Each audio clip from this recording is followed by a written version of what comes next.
Dependence is when someone's taking a medication or a drug and their body adapts to the dose that they're taking and they need to take more to get the same effect. So if you're taking one of these Z drugs like Imovane or Stilnox because you're having trouble sleeping, you might start off on 2 tablets and find that that gets you a good night's sleep.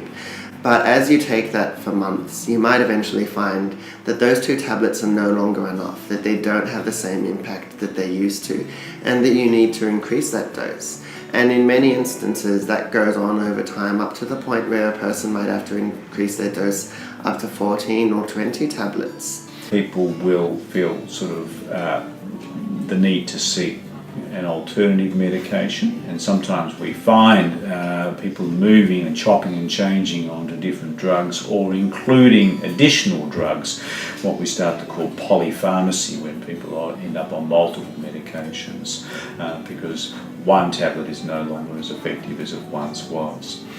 And also it can mean that it's quite difficult to get off the medication.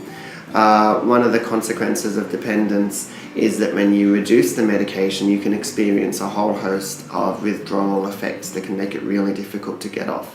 When they were first released on the market, they were thought to be the answer to insomnia because they were thought to have no physical or psychological dependence.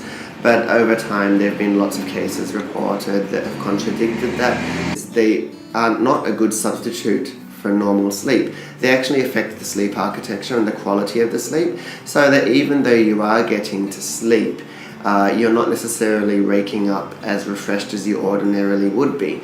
So if you're taking these and you become psychologically dependent, it can be extremely hard to get off.